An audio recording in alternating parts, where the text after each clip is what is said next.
Hello everyone, good afternoon to all. मैं हूं प्रियेश पारिक। स्वागत करता हूं आप सभी का मदर्स एजुकेशन आपके ऑनलाइन करंट अफेयर क्लासरूम में। हमारी क्लास स्पेसिफिकली एसएससी मेंस के लिए डिजाइन की गई है। तो जो भी विद्यार्थी एसएससी मेंस में अपियर होने वाले हैं वो क्लास को रेगुलर बेसिस पे देखें, आपको कहीं ना कहीं एडवांटेज होने वाला है। तो आज की डेट है 20 सितंबर। आपसे कल क्वेश्चन पूछा गया था, 3 क्वेश्चन पूछे गए थे। एक था रापा न्यूई आइलैंड और या ईस्टर आइलैंड। देखिए, ये जो ईस्टर आइलैंड है ये स्थित है दक्षिण साउथ पैसिफिक ओशन यानी दक्षिण प्रशांत महासागर के अंदर। टू बी स्पेसिफिक, और कहाँ पर है ये? दक्षिण अमेरिकी देश है चिली के करीब है, और चिली देश की राजधानी है सैंटियागो। राइट। तो ध्यान रखिएगा, ईस्टर आइलैंड और जिसका दूसरा नाम है रापा नुई आइलैंड, ये रापा नुई द्वीप कहाँ पर स्थित है? तो ध्यान रखिएगा, दक्षिण प्रशांत महासागर में, जो कि चिली देश के पास अवस्थित है। अभी न्यूज में क्यों रहा है देखिए, इसकी वजह क्या है कि हाल ही में से स्टडीज पाई गई, मतलब पहले ऐसा मानना था कि रापा नुई आइलैंड या ईस्टर आइलैंड जो है, यहाँ पर लोगों की आबादी खत्म क्यों हुई। ऐसा माना गया था कि मतलब क्या हुआ कि बड़ी से बड़ी संख्या में जनसंख्या विस्फोट हुआ। उसके चलते जो प्राकृतिक संसाधन नेचुरल रिसोर्सेज है उनका बड़े लेवल पर एक्सप्लोइटेशन होना शुरू हुआ। तो जब धीरे धीरे पॉपुलेशन बढ़ती गई एक मास लेवल पर, और जब संसाधन नहीं रहे तो कहीं ना कहीं युद्ध होना शुरू हुआ, और आपस में लोगों ने एक दूसरे को मार करके अपने जो जनसंख्या थी उनको ही नष्ट कर दिया। पर ऐसा नहीं आया, अब कुछ और रीजन निकल कर आए हैं, बट हमारे लिए वो रीजन इंपॉर्टेंट नहीं, हमारे लिए लोकेशन इंपॉर्टेंट है कि ईस्टर आइलैंड जो रिसेंटली न्यूज में था कहां पर स्थित है। तो आप ध्यान रखिएगा, ये स्थित है हमारे पैसिफिक ओशन दक्षिणी प्रशांत महासागर में, जो चिली देश के पास अवस्थित है। ये सारी बात की गई है। एक इसमें लिखा गया है कि ये एक पोलिनेशियन आइलैंड है, यानी अगर आप देखें प्रशांत महासागर में 3 तरह के हमारे पास ग्रुपिंग दिखती है। पहला दिखता है माइक्रोनेशिया, दूसरा दिखता है मेलानेशिया, और थर्ड हमारा पोलिनेशिया। ये कुछ नहीं, बस क्या है कि अगर हम किसी रीजन को अलग अलग किस प्रकार से पहचान पाए, उसके लिए माइक्रोनेशिया, मेलानेशिया, पोलिनेशिया अलग अलग द्वीप समूहों की ग्रुपिंग की हुई। जिस प्रकार हम देखें, अगर आपने इसका नाम सुना होगा, तुवालू का सुना होगा, समोआ द्वीप का सुना होगा, टोंगा कुछ दिन पहले हमने पढ़ा था, हवाई द्वीप है। ये किस में आते हैं? ये हमारे आते हैं पोलिनेशिया में। और इसी का एक सबसे पूर्वी भाग है जिस पर स्थित है ईस्टर आइलैंड या रापा नुई द्वीप। क्लियर। और अगर आप देखें इसमें तो न्यूजीलैंड भी किसका हिस्सा है? में पोलिनेशिया ग्रुपिंग का हिस्सा, पोलिनेशिया द्वीप समूह का हिस्सा है। इतना ही आपको ध्यान रखना है। अच्छा, दूसरा इसके बारे में है कि वर्ष 1996 के अंदर यूनेस्को के द्वारा इसे विश्व विरासत सूची की लिस्ट में शामिल किया गया है। So it has been included in the list of world heritage list in the year 1996 by the UNESCO. और रापगनी नाम से क्या है यहाँ पर क्या है? एक नेशनल पार्क भी है, राष्ट्रीय उद्यान भी है। क्या है? राष्ट्रीय राष्ट्रीय उद्यान। अब इसके अंदर एक इंटरेस्टिंग पार्ट जो है वो ये है कि इसे वर्ल्ड हेरिटेज साइट को डिक्लेयर किया गया है। देखिए कुछ, अगर एक ये वॉल्केनिक आइलैंड क्या है, ये ज्वालामुखी द्वीप है। लगभग 160 किलोमीटर, ऑलमोस्ट 160 स्क्वायर किलोमीटर, 160 वर्ग किलोमीटर के आसपास का कुल एरिया इसका, कुल क्षेत्रफल है। और उसमें ये स्थित है, एक वॉल्केनिक आइलैंड है। अब इसमें क्या मिलता है? मोई स्टेच्यूज, यानी मोई कुछ आकृतियां मिलती हैं हमें। अब ये किस प्रकार की आकृतियां? आप देखिए इस प्रकार की आकृतियां, ये न्यूज में बड़ी फेमस रहती हैं। और होता क्या, देखिए ये ज्वालामुखी आइलैंड, ज्वालामुखी द्वीप है। यहाँ पर ज्वालामुखी विस्फोट होने के चलते क्या हुआ, इस प्रकार के चट्टानें बनती हैं, और उन चट्टानों को शेप करके, उन्हें आकार देकर के इस प्रकार की आकृतियां बनाएगी, जिसमें दिखता है कि इंसान का सर दिखता है, और उस पर इस प्रकार की टॉपिंग्स दिखती हैं, कवर्ड एरिया दिखता है। ये सारी आकृतियां हमें देखने को मिलती हैं, बोलते हैं मोई स्टेच्यूज या मोई आकृतियां। These are shaped like large human heads. हम देख सकते हैं कि मनुष्य के, इंसान का सिर है उसे बड़े आकार के अंदर बनाया गया है। तो they are famous for the carved head, यानी पत्थर को काट करके एक चेहरे की और सर की आकृति दी गई है। ये सारी बात बोली गई है। और दूसरा बोला है फुकाओ।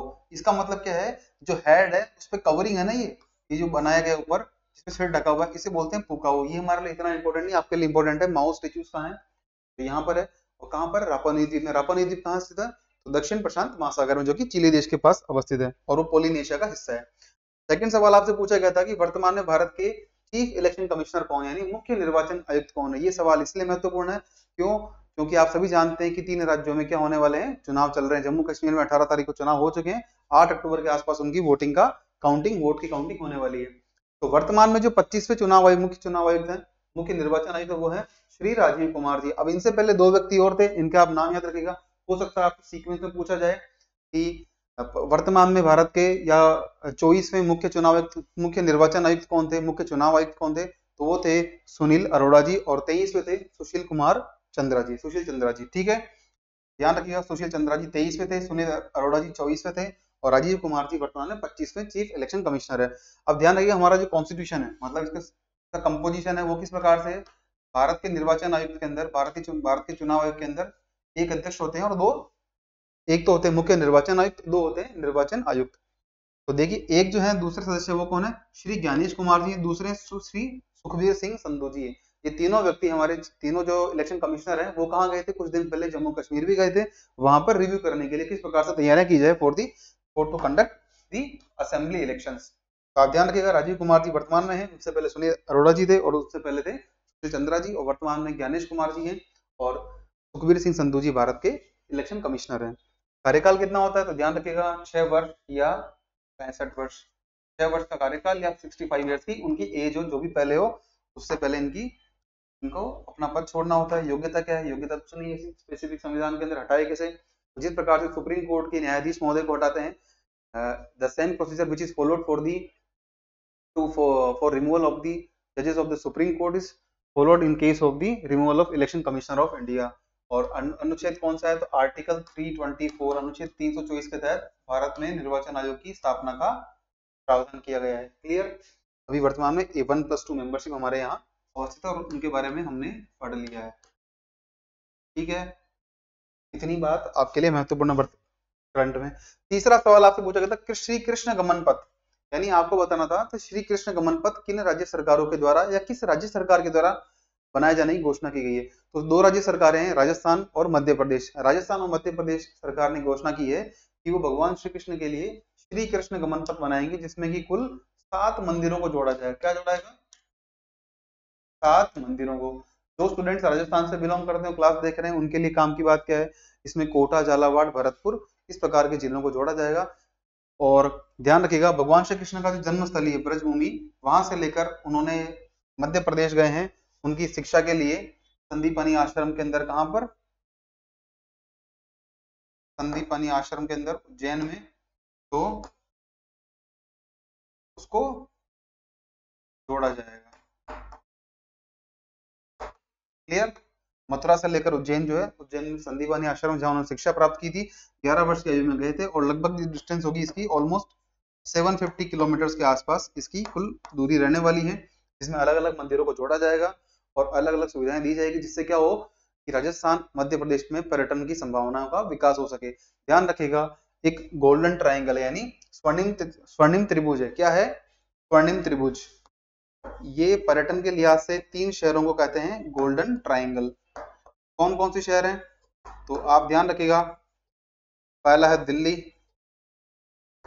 दूसरा है जयपुर, और तीसरा है आगरा।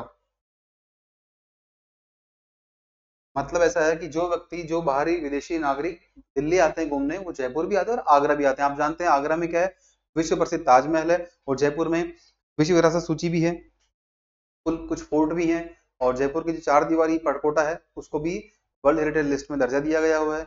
साथ ही साथ हमारे यहाँ पर जंतर मंतर, जो कि यूनेस्को की वर्ल्ड हेरिटेज साइट के अंदर लिस्टेड है। ऐसे प्लेसेस हैं जिनको देखने के लिए बाहर से व्यक्ति आते हैं। दिल्ली आपके लिए फेमस है, वेल नोन। आप ध्यान रखिएगा, जो हमारा स्वर्णिम त्रिभुज है, गोल्डन ट्राइंगल है, जिसमें कि जयपुर, दिल्ली, आगरा है, इस क्षेत्र में पर्यटन को बढ़ावा इससे मिलने वाला है। ये आपके लिए काम की बात है।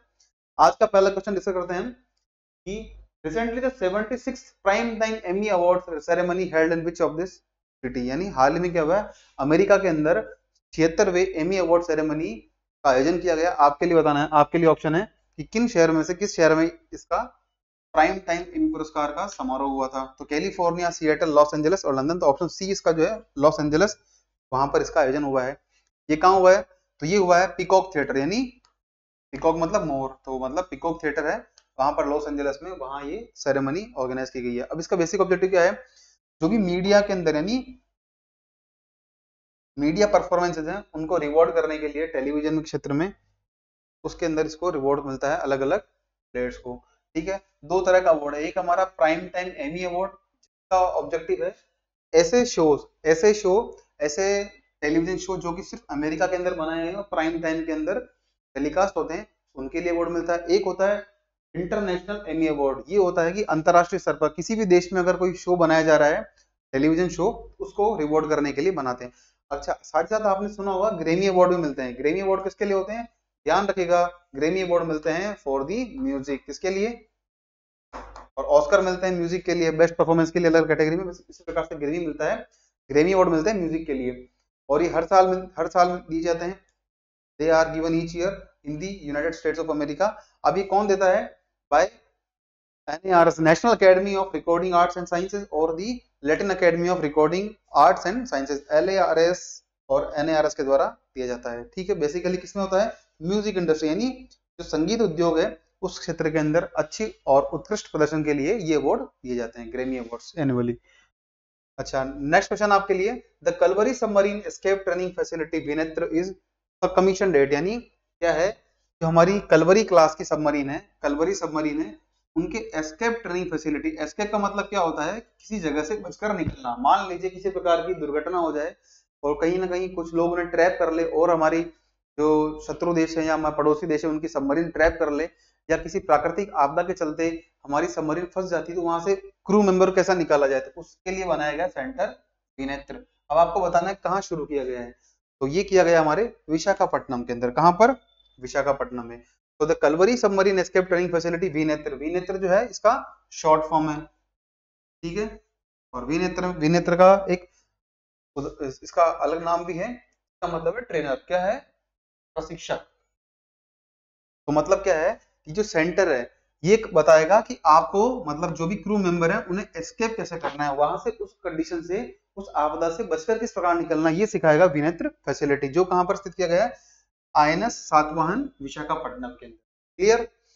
अच्छा, इसमें क्या दिखा जाएगा? To enhance the escape capabilities of crew from a distressed Kalvari class submarine, यानी हमारे पास अलग अलग श्रेणी की, अलग अलग क्लास की, अलग अलग वर्ग की सबमरीन पनडुब्बियां बनाई गई है, तो उसमें कलवरी क्लास की सबमरीन है, उनके लिए इसको डिजाइन किया गया है कि विनेत्र से कोई विनेत्र नाम की प्लेस पर कुछ जाकर सीख सकता है। और ये क्यों कर रहे हैं हम चाहते हैं कि डिफेंस के अंदर हम क्या बने? सेल्फ रिलायंस, यानी मेक इन इंडिया, यानी मेक इन इंडिया इनिशिएटिव के तहत जो भारत का सपना है कि आत्मनिर्भर भारत बनाना, उसी के तहत ही हमने फैसिलिटी डिजाइन की होगा।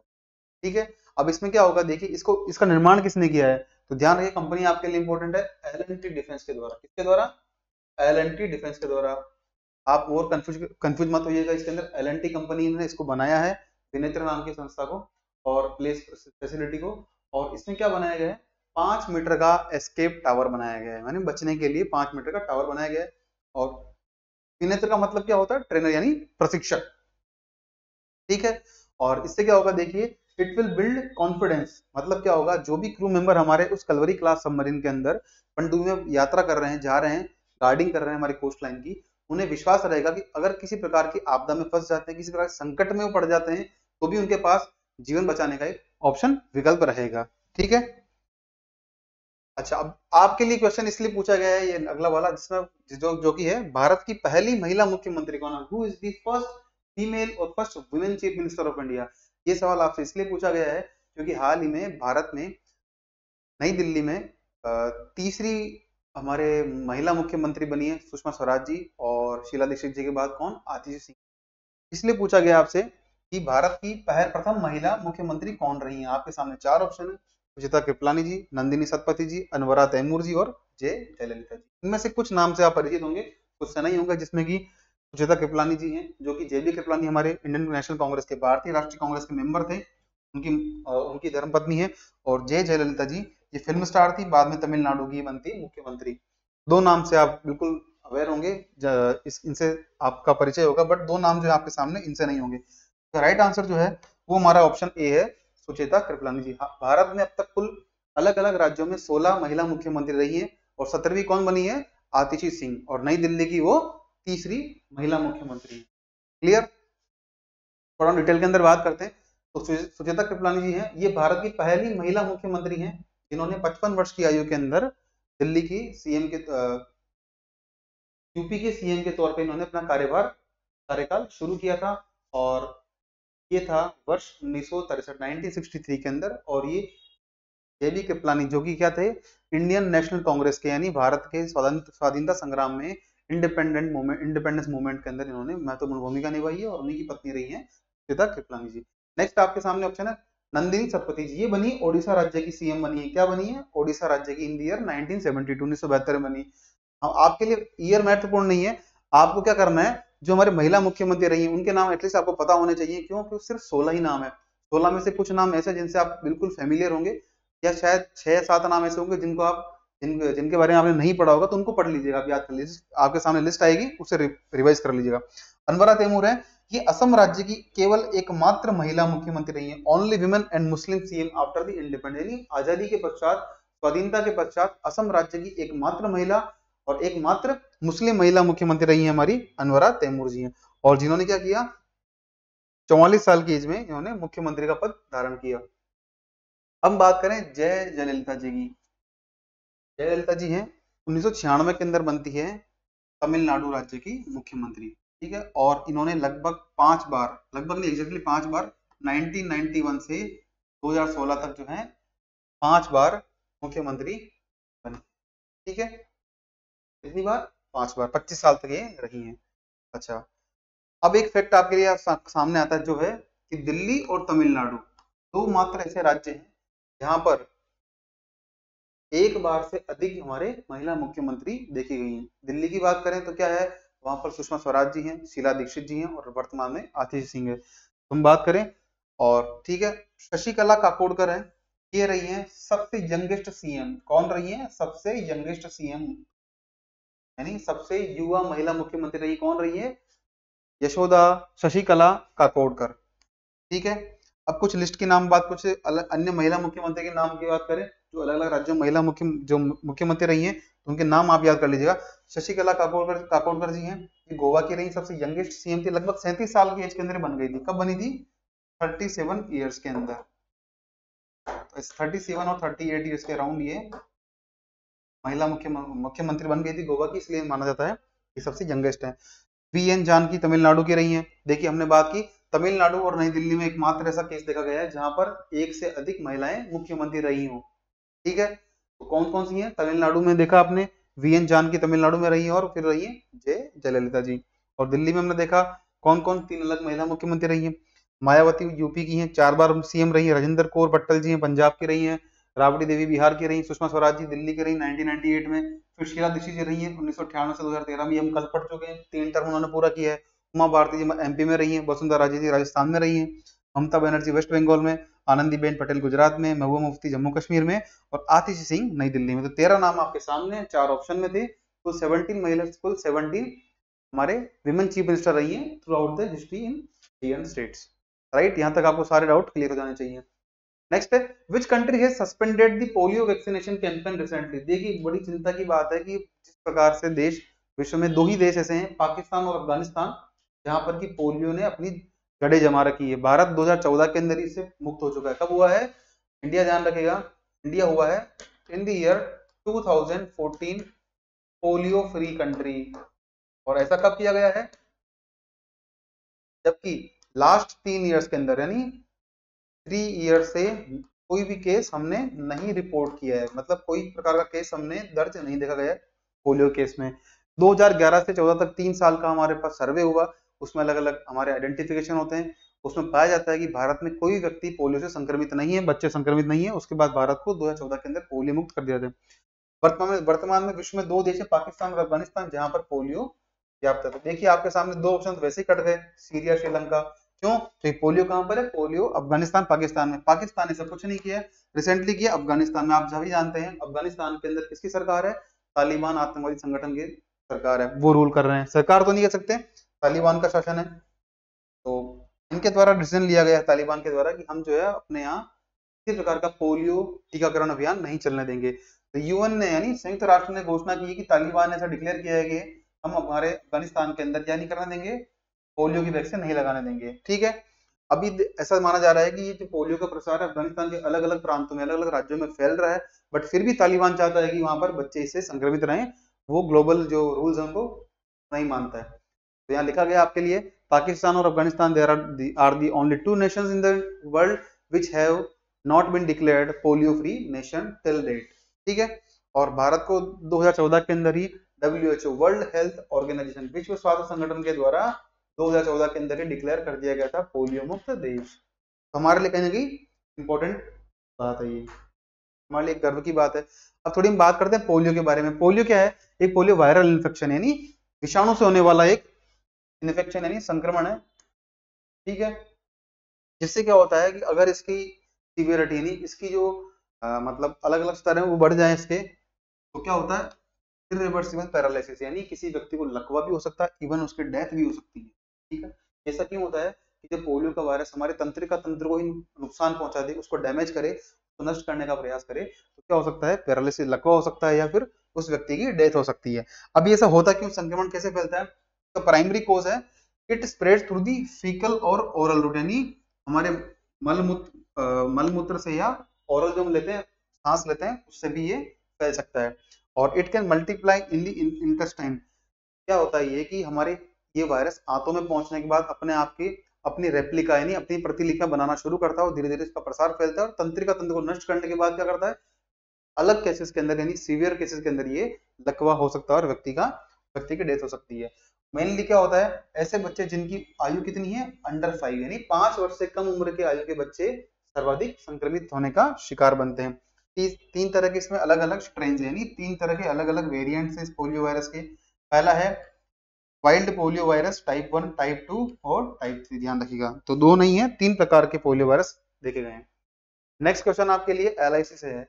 Life insurance corporation appoints which IT company to build next gen platform. ऐसा इसका मतलब ये है LIC इंडिया यानी जीवन बीमा निगम के द्वारा एक समझौता किया गया है एक IT कंपनी के साथ, जिसमें उनका लक्ष्य है कि वो चाहते हैं नेक्स्ट जेन प्लेटफॉर्म डेवलप किया जाए। ये प्लेटफॉर्म ऐसा होगा जिसमें कि अलग अलग सुविधाएं रियल टाइम बेसिस पर जो भी सब्सक्राइबर जो भी उपभोक्ता है उन्हें मिल जाए, चाहे वो बीमा प्रदाता कंपनी हो, बीमा प्रदान करने वाले एजेंट्स हो या व्यक्ति हो, उन्हें सारी जानकारी अच्छे से मिल जाए। इसका राइट आंसर जो है वो है इन्फोसिस। इसके पहले क्या है? टेक महिंद्रा भी इसके साथ काम कर चुका है, तो राइट आंसर होगा हमारा इन्फोसिस। तो LIC has announced that it had signed an agreement with the Infosys to develop a next gen application platform which will provide the new high value business application। यानी क्या होगा? अपने बिजनेस यानी अपने व्यापार को बढ़ाने के लिए LIC ने इन्फोसिस के साथ इंटीग्रेट किया है। यही सारी बात यहाँ बोली गई है। अब इसमें क्या होगा? इनका प्रोग्राम कौन सा है? Dive program. कौन सा है? Dive, DIV। ये क्या है? Digital innovation and value enhancement. यानी क्या होगा कि हमें डिजिटल टेक्नोलॉजी का यूज करते नवाचार करना है और हमारी जो वैल्यू मतलब इनके द्वारा जो वैल्यू सर्विसेज दी जाती हैं उनको बढ़ाना, ये सारा काम होगा। It will enhance the life insurance digital infrastructure. बिल्कुल सही बात है। अगर आपको अभी LIC लेनी है तो क्या होता था कि पहले व्यक्ति को एजेंट के पास जाना पड़ेगा, अब वो ऑनलाइन माध्यम से भी LIC सब्सक्राइब कर सकता है। It will improve the experience of a customer partner. बिल्कुल सही बात है कि हमारा जो एक हैसलनेस होती है ना कि मतलब हमें लंबा टाइम लगता है, ट्रेवल करना पड़ता है एजेंट के पास जाने का, कम्युनिकेट करो, ऐसा कुछ नहीं, बिल्कुल सिंप्लीफिकेशन हो जाएगा सारे प्रोसेस का। अब वर्तमान में LIC के MD यानी महाप्रबंधक और CEO कौन है? तो ध्यान रखिएगा सिद्धार्थ मोहंती जी हैं LIC के MD और CEO। Siddharth Mohanty is the present managing director as well as the chief executive officer of the LIC India. LIC क्या है? इसकी बात करें तो जीवन बीमा निगम यानी लाइफ इंश्योरेंस कॉर्पोरेशन है। ये भारत की मुंबई में इसका हेडक्वार्टर है और पब्लिक सेक्टर का लाइफ इंश्योरेंस कंपनी यानी सार्वजनिक क्षेत्र की जीवन बीमा निगम कंपनी है। इसकी स्थापना कब हुई है? सितंबर 1956 के अंदर। हम पढ़ रहे हैं 1 सितंबर 1956 को। अगर टू बी स्पेसिफिक बात करें डेट की, दिन इसकी स्थापना होती है। कब होता है? इसका जो हमारी इंश्योरेंस इंडस्ट्री यानी हमारी जो हमारा बीमा क्षेत्र, बीमा उद्योग है, उसको करते हैं राष्ट्रीयकृत। कब? 1956 में। और 1 सितंबर 1956 को इसकी स्थापना होती है as the public sector company. किसके अंडर काम करती है? तो it was under the ministry of finance यानी वित्त मंत्रालय के अधीन ये संस्था काम करती है, कंपनी काम करती है। वर्तमान में वित्त मंत्री कौन हमारे? ध्यान रखिएगा निर्मला सीतारमण जी वर्तमान में भारत की वित्त मंत्री हैं। अच्छा, अगला सवाल आपके लिए NPS वात्सल्य के बारे में यानी न्यू पेंशन स्कीम वात्सल्य। आप सभी जानते हैं कि 2004 तक क्या था? हमारे स्कीम चलती थी ओल्ड पेंशन स्कीम OPS। उसको बंद करके सरकार ने 2004 में निर्णय लिया कि हम लाएंगे NPS न्यू पेंशन स्कीम, जिसका उद्देश्य क्या होगा कि कुछ मात्रा में कुछ परसेंटेज जो है एम्प्लॉय यानी कर्मचारी अपने पीएफ के अंदर पैसा इन्वेस्ट करेगा और कुछ मात्रा में गवर्नमेंट ऑफ इंडिया करेगी, सरकार भी करेगी, ठीक है। बट अभी क्या हुआ है, एनपीएस में कुछ चुनौतियां थी क्योंकि मार्केट बेस्ड स्कीम थी। अगर मार्केट में उतार चढ़ाव है तो उसका हर्जाना कौन भुगतेगा, वो कर्मचारी भुगतेगा। तो विरोध होने के बाद सरकार ने भी हाल ही में यूपीएस यूनिफाइड पेंशन स्कीम यानी एकीकृत पेंशन योजना की शुरुआत की है और ये अगले वर्ष से शुरुआत होने वाली इस योजना की। साथ ही साथ क्या होगा, आपके लिए प्रश्न ये है कि UPS unified pension scheme launch करने के लिए एक कमेटी बनाई गई थी कि एनपीएस को रिव्यू करें और यूपीएस की मतलब जिन्होंने रिकमेंडेशन दी यानी किस समिति के अनुशंसा के आधार पर यूपीएस लॉन्च किया है। तो ध्यान रखिएगा, हमारे वर्तमान में भारत के कौन है, कैबिनेट सेक्रेटरी टीवी सोमनाथन जी की अध्यक्षता में 2023 में समिति बनाई गई थी और उनकी अनुशंसा थी कि भारत में एकीकृत पेंशन योजना लागू की जाए। तो यूपीएस हमने लागू की। अब आपके लिए 4 ऑप्शन है एनपीएस वात्सल्य के बारे में, आपको बताना है कौन सा कथन इनमें से एनपीएस वात्सल्य योजना के बारे में गलत है। देखिए पहला स्टेटमेंट बिल्कुल सही है, it is an extension of the existing NPS but focus on children, यानी वर्तमान में जो हमारी नई पेंशन योजना है उसी का बढ़ता अलग प्रारूप का अलग प्रसार है, विस्तार है, लेकिन ये बच्चों पर केंद्रित है, बिल्कुल बच्चों पर केंद्रित है। ये 18 वर्ष से कम आयु के बच्चे हैं वो इसके लाभार्थी हैं। वात्सल्य आप सभी समझते हैं, वात्सल्य मतलब क्या होता है, वात्सल्य क्या होता है, माता पिता का बच्चों के प्रति प्रेम, बिल्कुल सीधी सी बात है, दिख रहा है।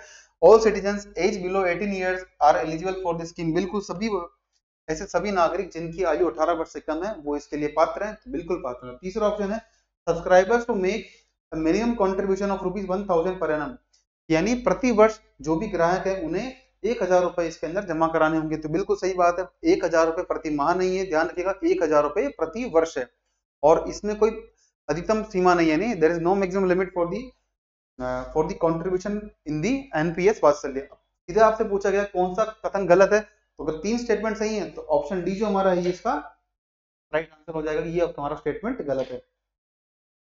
इसमें कहा गया है after 5 years of opening the NPS Vatsalya account partial withdrawals are allowed, यानी एनपीएस वात्सल्य योजना के तहत खाता खोलने के बाद 5 वर्ष के बाद जो है आंशिक रूप से राशि निकाली जा सकती। तो नहीं, गलत बात है। क्यों गलत बात है, यहाँ पर बात की गई 5 वर्ष की, 5 years की, ये 5 वर्ष नहीं होकर कितने हैं, 3 years, कितने हैं, 3 वर्ष के बाद। तो आप ध्यान रखिएगा एनपीएस वात्सल्य में 3 वर्ष के बाद अकाउंट ओपन करने के 3 वर्ष के बाद जरूरत के हिसाब से एजुकेशन के लिए, मेडिकल प्रॉब्लम के लिए या किसी न किसी दिव्यांगता के चलते कुछ पैसा विड्रॉ कर सकते हैं, ठीक है।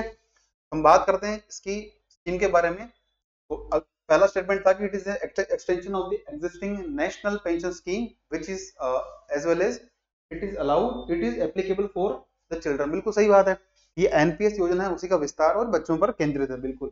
अब इसमें योग्यता की क्या बात करें, योग्यता क्या होगी, तो देखिए ऐसे सभी व्यक्ति जिनकी आयु कितनी है, 18 वर्ष, यानी ऐसे नाबालिग, मतलब भारत के सभी नाबालिग, और कौन होंगे, ऐसे व्यक्ति जो कि भारत के नागरिक हो, वो खुद भी हों और उनके पेरेंट्स यानी बच्चे और उनके माता पिता कौन हो, भारत के नागरिक हों। तीसरी इसके अंदर क्या बात है कि जो अकाउंट ओपन होगा, खाता खोला जाएगा, वो उस नाबालिग व्यक्ति के नाम से खोला जाएगा। Account will be open in the name of a minor but beneficiary will be the minor, मतलब क्या होगा, उस जो माइनर व्यक्ति, नाबालिग व्यक्ति है, उसके नाम से ही खाता खोला जाएगा, लेकिन देख रेख कौन करेंगे, संरक्षक कौन रहेंगे, वो रहेंगे अभिभावक यानी पेरेंट्स रहेंगे। तो the operated by the parent और गार्जियन, यानी जो उनके अभिभावक हैं या माता पिता हैं, संरक्षक हैं, वो इसके क्या होंगे, ऑपरेटर होंगे, वो उन्हें उसका संचालन करेंगे। बट लाभ कौन लेगा, लाभ लेगा वो नाबालिग व्यक्ति। इतनी सारी बात काम की है। दूसरा है अकाउंट की, अभी हम बात करें एनपीएस वात्सल्य की, इस प्रकार के अकाउंट कहां से ओपन करें, तो सरकार ने क्या है, सरकार का कहना है कि PFRDA pension fund regulatory authority of India, pension कोष नियामकीय प्राधिकरण है भारत का, उसके द्वारा कहा गया है कि बैंक हो सकते हैं, इंडिया पोस्ट या पेंशन फंड हो सकते हैं, या ऑनलाइन प्लेटफॉर्म ई एनपीएस, इनके माध्यम से कोई व्यक्ति एनपीएस वात्सल्य के साथ अपना अकाउंट ओपन कर सकता है, ठीक है। अब इसमें बात करें अंशदान की, कॉन्ट्रीब्यूशन की, कि कॉन्ट्रीब्यूशन कितना होगा। हम पढ़ चुके हैं कि न्यूनतम 1000 रुपए प्रति वर्ष जमा करा सकते हैं, अधिकतम जमा कराने की कोई सीमा निश्चित नहीं है। So there is no maximum limit for the contribution in the NPS Vatsalya account, whereas it has made a minimum contribution of ₹1000 per year. ठीक है, यही बात लिखी गई है, no limit on the maximum contribution। तीसरा है कि इसमें किस प्रकार से निवेश होगा? तो देखिए पीएफआरडी हमारा भारतीय भारतीय पेंशन कोष नियामकी प्राधिकरण, इसका कहना है कि हमने अलग अलग विकल्प दिए हैं उस व्यक्ति को, ग्राहक को, जिसमें वो चाहे तो निवेश कर सकता है। जैसे कि जो गवर्नमेंट सिक्योरिटी नहीं, सरकारी प्रतिभूतियां, उनके अंदर, निगम कर के अंदर कर सकता है, साथ ही साथ इक्विटी के अंदर, शेयर्स के अंदर, इनके अंदर वो अपना व्यक्ति निवेश करना चाहे तो कर सकता है। अब अच्छा, इसमें पैसा कैसे निकालेंगे? तो देखिए पैसा कैसे निकालने, उससे पहले हम पहुंचते हैं कि क्या ये एनपीएस अकाउंट और एनपीएस वात्सल्य अकाउंट सेम है? तो बिल्कुल सेम है। कैसे? एक तरह से सेम है। On attaining the age of majority, यानी जो बालक, जो व्यक्ति जिसके नाम से अकाउंट ओपन किया गया है, उसकी आयु 18 वर्ष होती है, तो उसके बाद क्या होगा? The plan can be converted seamlessly into a normal NPS account, यानी 18 वर्ष की आयु प्राप्त कर ले ग्राहक, उसके बाद इसका खाता एनपीएस वात्सल्य की जगह पर एनपीएस, जो नॉर्मल स्कीम हमारी सामान्य एनपीएस, उसके तहत भी संचालित किया जा सकता है। क्लियर? अब अच्छा, इससे आहरण कैसे होगा, यानी विड्रॉल कैसे होगा, कैसे पैसा निकाल सकते हैं? उसके उसके शर्तें हैं कि 3 साल के बाद अकाउंट ओपन करने के, एनपीएस वात्सल्य अकाउंट ओपन करने के 3 वर्ष बाद जो है, अपने कुल फंड का 25% तक राशि है, 25% तक, मतलब अप टू 25%, यानी इससे अधिक विड्रॉ नहीं होगा। तो the up to 25% of the corpus can be withdrawn after the opening, after 3 years of opening NPS Vatsalya account. ठीक है, इसमें क्या होगा? लेकिन विशेष कारण होना चाहिए, विशेष प्रयोजन होना चाहिए। क्या कारण होगा? शिक्षा हो, मेडिकल ट्रीटमेंट हो, या फिर कोई विशेष बीमारी हो, या कोई डिसेबिलिटी हो। डिसेबिलिटी कौन सी? जिसमें कि ऐसी दिव्यांगता जो कि 75% से अधिक हो। ऐसा नहीं जिस प्रकार से सरकारी योजनाओं में, सरकारी योजना क्या, सरकारी भर्तियों के लिए ऐसा माना जाता है बेंचमार्क डिसेबिलिटी, जिसमें कि 40% से अधिक व्यक्ति की दिव्यांगता है तो योग्य माना जाता है, पर यहाँ ऐसा नहीं है। 40% नहीं होकर कितनी है? 75% अगर दिव्यांगता उस किसी कारण से हो गई है तो वो अपना पैसा निकाल सकते हैं इन 3-4 कैटेगरीज के लिए, शिक्षा के लिए, मेडिकल ट्रीटमेंट के लिए, क्रिटिकल इलनेस के लिए, और अपने डिसेबिलिटी के लिए। राइट? अच्छा, अब बात करें कि उस बच्चे की जो 18 वर्ष होने वाला है, means once the child attends the age of 18 the corpus, मतलब क्या है? सिंपल सी बात, 18 वर्ष का 18 वर्ष की आयु का बालक होता है, बच्ची होती है, तो वो 2.5 लाख रुपए, 2,50,000 रुपए इससे विड्रॉ कर सकते हैं, यदि मान लीजिए इससे अधिक राशि जमा हो गई उनके अकाउंट में। क्योंकि फॉर एग्जाम्पल आप सभी जानते हैं सुकन्या समृद्धि योजना, एसएसवाई, सुकन्या समृद्धि योजना, उसका लक्ष्य क्या है?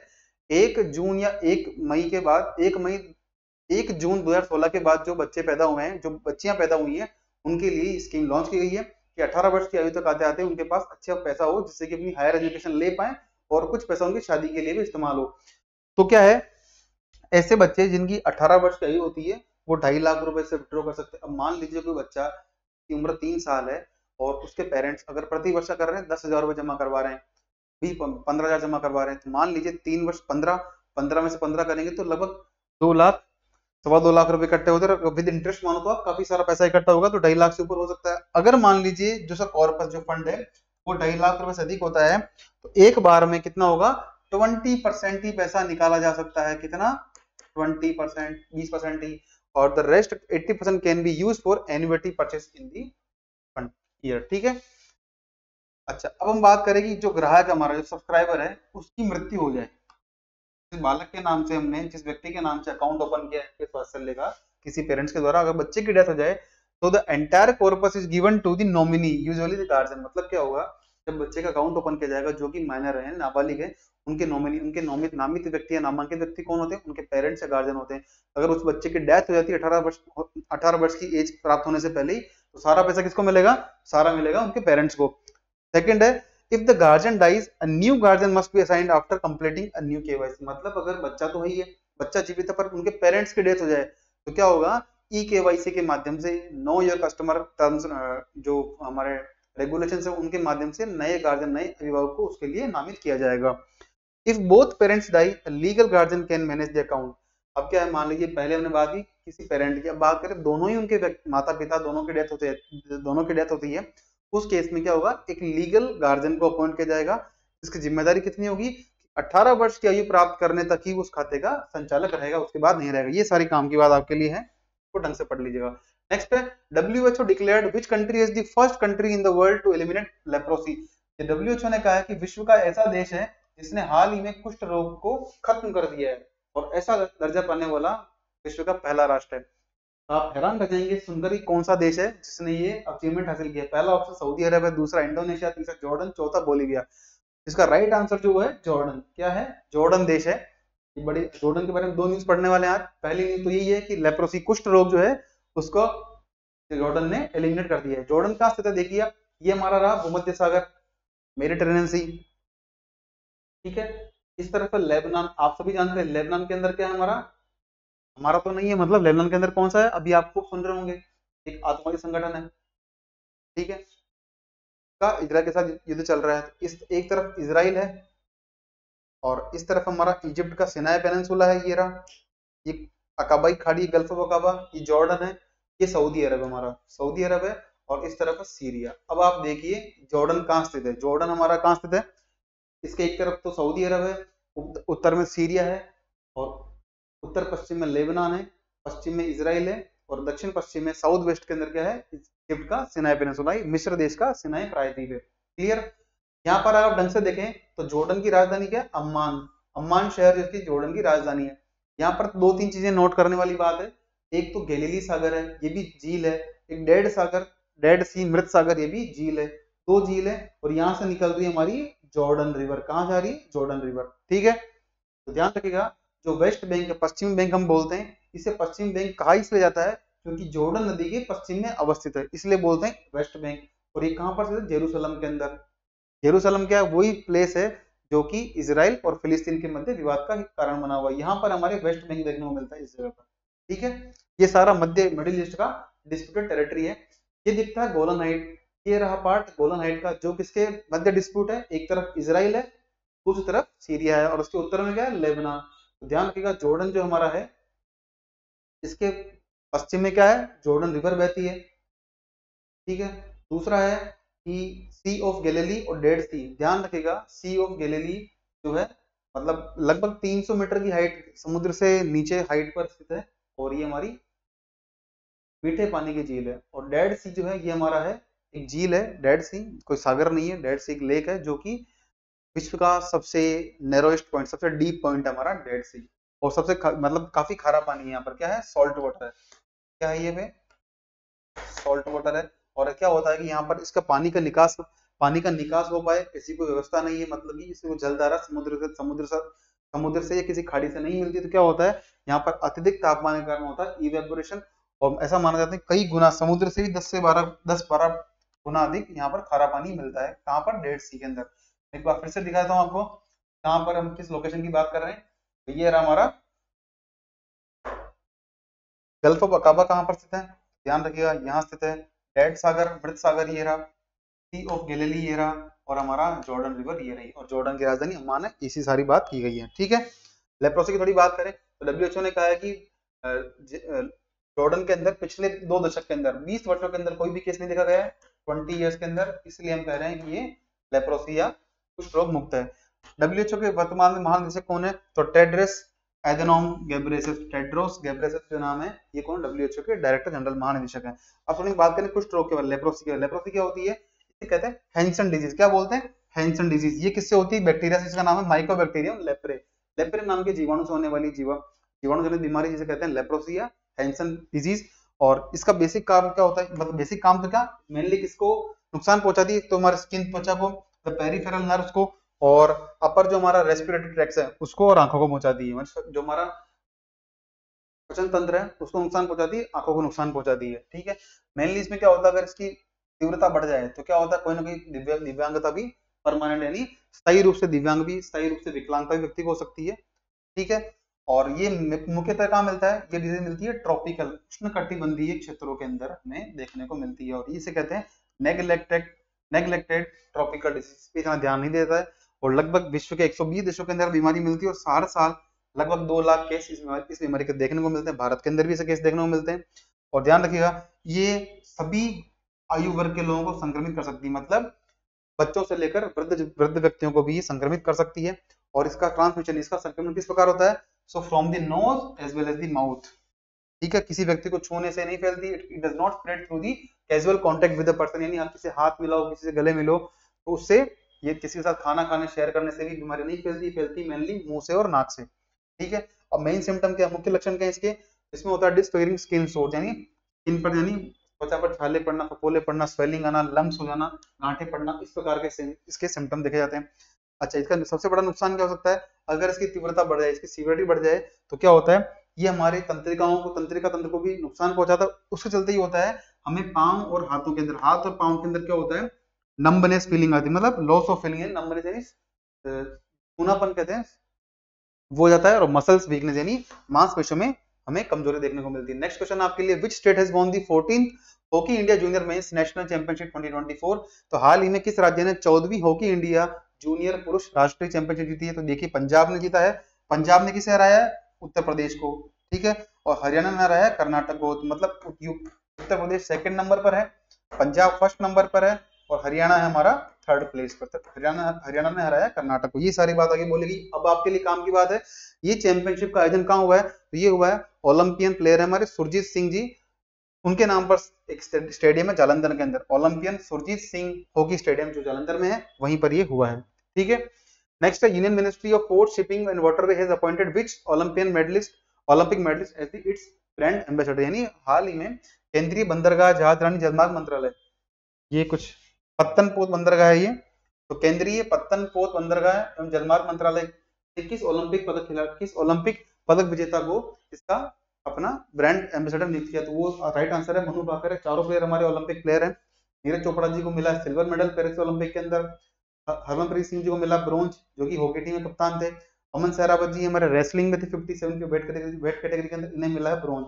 इस बार ओलंपिक में कितने मेडल मिले हैं पेरिस ओलंपिक के अंदर? 1+5, 1 सिल्वर और 5 कांस्य पदक। तो मनु भाकर जो जिन्हें मिला है 2 ब्रॉन्ज मेडल मिले हैं। एक तो मिला 10 मीटर एयर पिस्टल इवेंट के अंदर सिंगल इवेंट में महिलाओं के एकल खिताब, और एक मिला है सरबजोत सिंह जी के साथ 10 मीटर के मतलब मिक्स्ड डबल इवेंट के अंदर, ठीक है।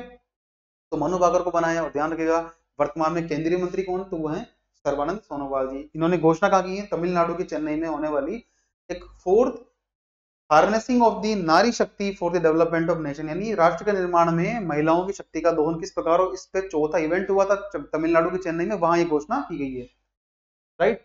नेक्स्ट क्वेश्चन आपके लिए, पीएम विश्वकर्मा स्कीम के बारे में। कि देखिए हाल ही में क्या हुआ है, पीएम विश्वकर्मा स्कीम के बारे में घोषणा पिछले वर्ष हुई थी 2023 के अंदर, और 17 सितंबर को घोषणा की गई थी प्रधानमंत्री के द्वारा। इनका इस स्कीम का ऑब्जेक्टिव क्या है कि हम क्या चाहते हैं, भारत के जो अलग अलग हमारे क्राफ्टमैन है, इसमें अलग अलग 18 प्रकार की कैटेगरी, जिसमें कारपेंटर सुथार होते हैं, बोट मेकर नाव निर्माता है, ब्लैक स्मिथ यानी हमारे लोहार हो, लॉक स्मिथ ताले बनाने वाले, गोल्ड स्मिथ सुनार है हमारे, पोटर कुम्हार है, इस प्रकार के अलग अलग व्यक्तियों क्या करें, योग्य मानकर उनको कुछ लाभान्वित किया जाएगा। ये किसने लॉन्च किया है? तो हमारे लघु सूक्ष्म एवं मध्यम मंत्रालय, ministry of micro small and medium enterprise के द्वारा। अब टाइम पीरियड क्या रहेगा? 5 साल के लिए, 2023-24 से 27-28 के लिए। इसमें पहले साल में 5 लाख व्यक्तियों, 5 लाख फैमिलीज को लाभ मिलने वाला है, और अगले 5 वर्ष में कितना मिलेगा? 30 लाख परिवारों को इसका लाभ मिलने वाला है पीएम विश्वकर्मा स्कीम के तहत।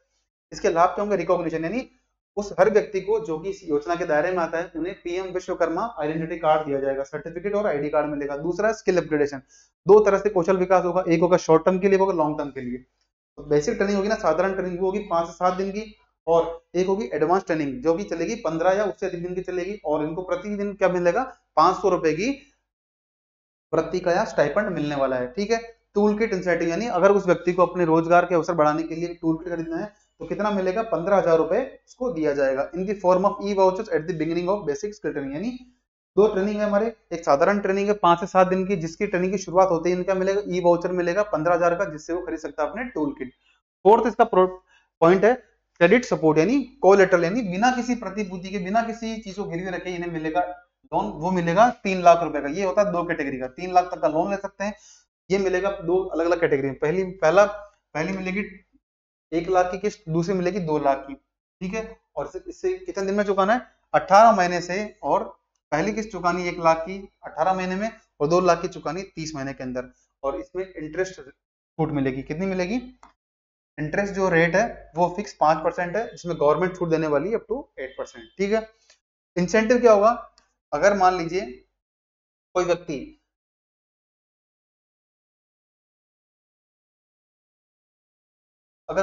इस प्रकार के कार्य में संलग्न है, और वो अपने जो भी लेन देन है जो भी वित्तीय लेन देन है उन्हें करता है, डिजिटल वे से करता है, तो उन्हें अप टू 100 रुपीज जो है, मतलब 100 लेन देन के लिए एक माह के अंदर कितना मिलेगा, 1 रुपए प्रति लेन देन के लिए उनके एडवांटेज, उनको इंसेंटिव दिया जाएगा। दूसरा है, अंतिम पॉइंट है छठा, मार्केटिंग सपोर्ट है, विपणन के लिए क्या करेगी सरकार, इस प्रकार इनके जो उत्पाद होंगे उनका सर्टिफिकेशन करेगी, सर्टिफिकेट देगी, ब्रांडिंग करेगी, और अलग अलग हमारे ई कॉमर्स प्लेटफॉर्म जैसे government e market place GeM portal है, यहाँ पर इनको एडवर्टाइज करने का, सेल करने का ऑप्शन दिया जाएगा। क्लियर, ये सारी बात है किसकी, पीएम विश्वकर्मा स्कीम की। अच्छा, लास्ट न्यूज पढ़ते हैं आज की, जो है प्रदीप के साहा जी के बारे में। ये एक राइटर है, ठीक है, इन्होंने किताब लिखी the learning trap, how Byju's took India's edtech for a ride. क्या हुआ है, इन्हें मिला है 7वां 2024 C K Prahalad best business book award मिला है। कौन सा मिला है, C K Prasad best business award for book मिला है। ये क्या है कि इन्होंने बताया कि किस प्रकार से बाइजू कंपनी के द्वारा जो है एक रेवोल्यूशन लाया गया था एजुकेशन सेक्टर के अंदर, बट उन्होंने क्या हुआ, अपनी वर्थ को, अपनी जो बिजनेस वेल्थ है उसको बढ़ाने की जगह उन्होंने क्या किया, वैल्यूएशन बढ़ाई, कितनी, मतलब उसकी मूल्य मूल्य बढ़ाते गए, बट एक्चुअल में उन्होंने ग्रोथ क्या होती है उस पर काम नहीं किया। तो ये सबक है सभी स्टार्टअप करने वाले उद्यमियों के लिए, एंटरप्रेन्योर्स के लिए, किस प्रकार आप अपने बिजनेस को मतलब खत्म होने से बचा सकते हो। ठीक है, ये सारी बात है। आज देखिए कुछ टॉपिक छूट गए हैं, हम उसको अगली क्लास में कर लेंगे। आज का थोड़ा लेक्चर हमारा 2-3 स्कीम्स के चलते बढ़ गया है। तो आई होप कि आपको जो पढ़ाया जा रहा है वो काफी समझ में आ रहा होगा। अगर किसी प्रकार का डाउट है, कोई सुझाव है, तो प्लीज आप कमेंट बॉक्स के अंदर मेंशन करिए, we will try to cover in our next classes. तब तक के लिए आप पढ़ते रहिए, मिलते हैं अगली क्लास में, and thank you so much for being with us.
कभी भी परेशान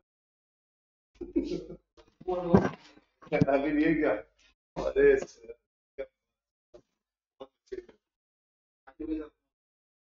ठीक है, फिर अपने आपको अपने जिंदगी में चलेगा आगे पीछे।